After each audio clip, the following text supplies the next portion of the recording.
안녕하십니까. 2018년도 8월 13일 오전 8시 출근 전에 다들 지금 가족들도 자고 있으니까 하나 녹음 또 급하게 하겠습니다. 요새 지금 며칠 많이 바빠서 글을 내용을 별로 못 올렸습니다. 뉴스를. 그래서 오늘 올릴 내용은 좀 일반적인 내용, 최근 뉴스 이런 거라기보다는 베트남 돌아가는 얘기를 하나 드리겠습니다. 여기 보면은 농부들이 이 안에 사진 있죠. 농부들이 들에서 농사 짓는 모습인데요. 보시면은 여기 등에 이렇게 메고 있는 게 있잖아요. 이런 거 보이시죠? 여기 막대기 있고, 애기가 여기는 연날리고 있네요. 요 모습이에요. 요 모습. 여기 뭐냐면은 그 베트남에 최근 문제되고 있는 지금뿐만이 아니라 전에부터 문제가 있었는데 최근 사람들이 이제 인지를 많이 하기 시작하고 있는 그 농약 문제입니다. 농약. 무지하게 농약을 많이 뿌려대는데 그 문제가 심각한 것 같네요. 특히 여기 그 사회가 베트남에 살고 있는 저희들 가족들도 문제가 되고, 여기 한인들이 10만 명이 넘어가지 않습니까? 일본인들도 많이 살고 유럽인도 많이 살고, 특히 베트남인들이야 1억 명에 육박하는데 이 먹거리가 심각하게 오염이 되고 있다는 점에 대해서 짚고 넘어가려고 합니다. 물론 사람이 입으로 먹고 사는 것만으로 사는 건 아니죠. 말씀으로도 사는 거는 당연히 있습니다만은, 그러나 그렇다고 해서 우리가 먹는 것에 꼭 농약을 이렇게 번복을 해서 먹을 필요는 없는 것이죠. 그 보면은 통계가 좀 나와 있는데요.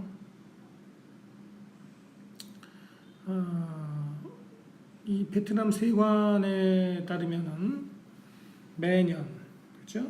매년 중국에서 주로 중국입니다. 주로 항상 이 중국이 문제가 되는데, 중국에서 이 농약을 베트남이 수입을 210 밀리언, 210 밀리언, 그러니까 210 곱하기 100만 불이죠. 밀리언, 100만 불어치에 100만, 1000만, 억, 2억, 뭐야 이거, 2억, 2 빌리언이네요. 2 빌리언 US 달러 먼치에 계산이 안 돼. 저는 이게 달러가 농약을 중국에서 수입한다는 건데요.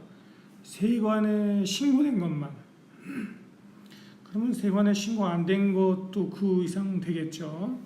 도대체 얼마나 이 농약을 많이 수입합니까? 그런데 중국에서 수입하는 농약은 여러분들 아시다시피 죄송합니다. 아침 일찍라서 물 좀 마시고요. 아시다시피 이것이 거기 쓰여있는, 세관에 통과할 때 쓰여있는 내용과 서류에 쓰여있는, 기재되어 있는 내용과 실제 품목이 다른 경우가 허다하죠. 이게 도대체 들어오는 것이 농약인지 독약인지 알 수가 없는 거예요. 더 놀라운 현실은 거기 밑에 보시면은요, 여기 베트남에서 현재 사용하고 있는 농약의 종류가 1700가지가 된다는 것입니다. 농약의 종류가, 제품의 종류는 4000가지가 넘고, 이뿐만이 아니라, 농약뿐만이 아니라 합성 비료들도 엄청 많고, 합성 비료들도 다 오염되어 있는 거 아닙니까? 이것들을 이렇게 쓰고 있으니까 문제가 뭐냐면은 여기 보세요.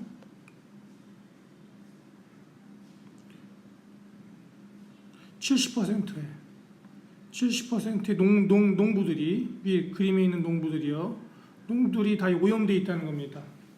농부들의 혈액을 채취해 보니까 몸 안에 심각할 정도의 농약에 다 노출되어 있다는 것입니다. 농약에 감염되어 있다는 것이죠, 일종의. 우리가 베트남에 이렇게 다니면서 평화롭게 이제 시골 같은데 쭉 고속도로 가다 보면은, 또 지방도로 달리다 보면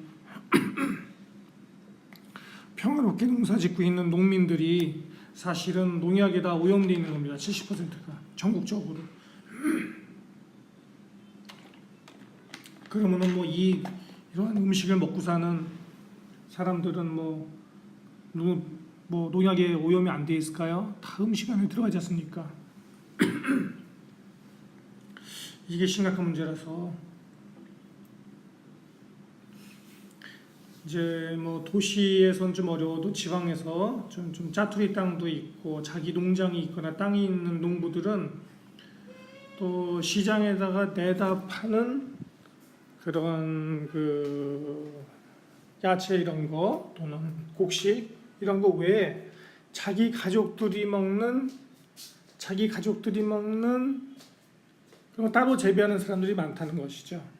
그래서 그거는 뭐 자기 가족들이 먹는 걸 위해서 하거나 농사짓거나 또는 친구들이 모여서 이웃들이 같이 이렇게 이제 그것만 하는 거죠.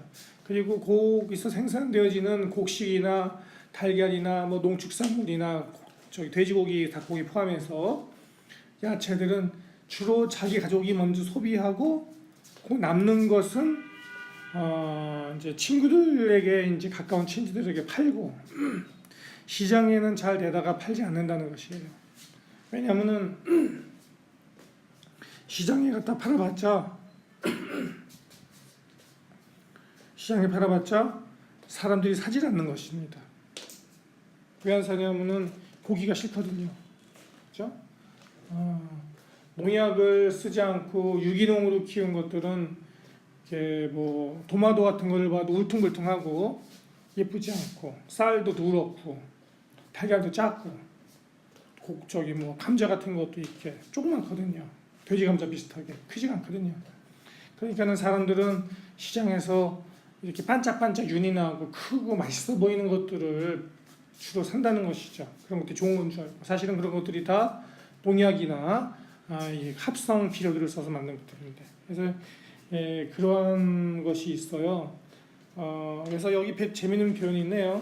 베트남 사람들은 어떤 농부에게 이걸 살 때 농축산물들을 살 때 중요한 판단 기준이 뭐냐면은 그 농부들이 자기 자식에게도 그거 똑같은 것을 먹이는가를 확인한다는 것입니다.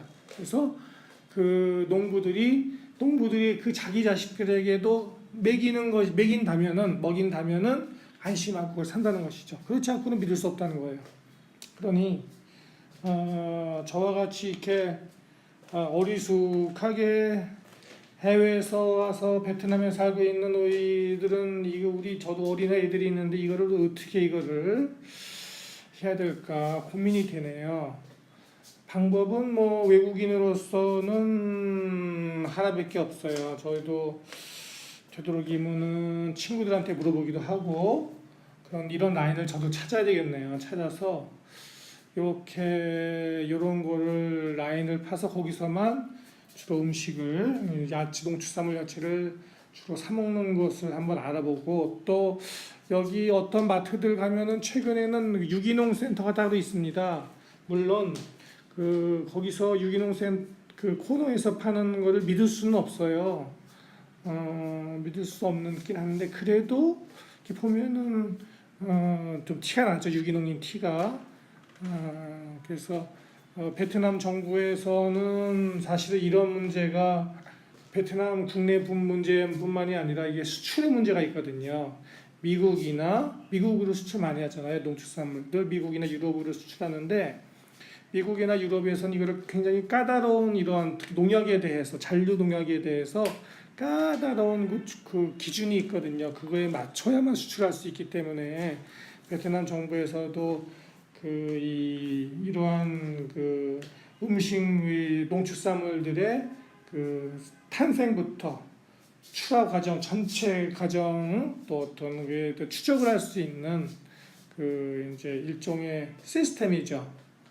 블록체인 시스템을 활용한 뭐 그런 것들을 하려고 시도한다는 말씀을 제가 전에 뉴스를 방송한 적도 있습니다. 말씀드린 적이 있는데 물론 그게 지금 되겠어요? 요원하는 일이죠. 아직 멀었죠. 그러나 그런 시도를 하고 있다는 것이고 또 그렇게 유기농 농축산물들의 이력을 레코드를 정확하게 추적해서 소비자가 알 수 없게 하면은 수출이 어려우니까 그렇게 갈 수밖에 없는 거예요. 저도 그래서 여기서 그런 것들을 한번 저도 관심을 가지고 찾아봐야 되겠네요. 먹거리가 심각한 문제고 한국도 이 문제가 있겠죠, 당연히. 그러나 베트남이 더 심각하다는 점, 여기서 베트남에서 현재 베트남에서 사용되고 있는 1,700여 가지의 농약 중에는 상당 부분이 한국 같은 데서는 이미 금지되어 있는, 절대 쓸 수 없는 극독성이기 때문에 농약들을 베트남에서는 막 쓰고 있다는 거. 참 문제네요. 그래서 제가 후진국에 와서 살다 보니까 비즈니스 때문에 와 있긴 합니다만은 환자 이쪽에 병원하려고, 그렇지만 이러한 또 생활상에 이런 문제에 부닥치게 되니 참 심각하다고 생각합니다. 얼마 전에 베트남, 제가 이제 친지들에게 질문을 받았는데, 왜 베트남인들은 우리 한국인에 비해서 아직도 평균 수명이 좀 짧거든요. 빨리 죽어요. 이 사람들이 빨리 병에 걸리고 몸이 약하고. 특히 이제 여성들 보면은 30살 정도 지나면 빨리 얼굴이 늙습니다. 몸도 늙고. 왜 그런가? 질문을 받았는데 여러 가지 답을 제가 해드렸습니다만은, 어떻게 보면은 그 중에 하나의 원인이 이제 이 최근에 급격한, 전부터 이렇게 이러한 제초제죠, 농약들을 이렇게 쓴 건 아니거든요. 베트남이 최근 들어서 그저 한 몇십 년 사이에 이렇게 많이 쓰기 시작한 거니까, 아마 베트남인들 신체에서 몸에서 이렇게 전에는 몸에 섭취되어지지 않던 갑작스러운 이 농약의 증가가 또 이 수명을 많이 선진국과 같이 이렇게 이제 평균 수명을 늘리는데 방해가 되는 게 아닌가, 또 여성들의 피부가 빨리 늙는 게 아닌가, 여기 베트남인들의 그 요인 중에 하나가 아닌가, 제가 그렇게 또 생각을 합니다. 먹거리에 많이 관심을 가져야 될 것 같아요, 여러분들도. 그러면은 흥미로우셨기를 바라고요. 재밌으셨으면은 좋아요 버튼과 구독 버튼 눌러주시기 바랍니다. 감사합니다.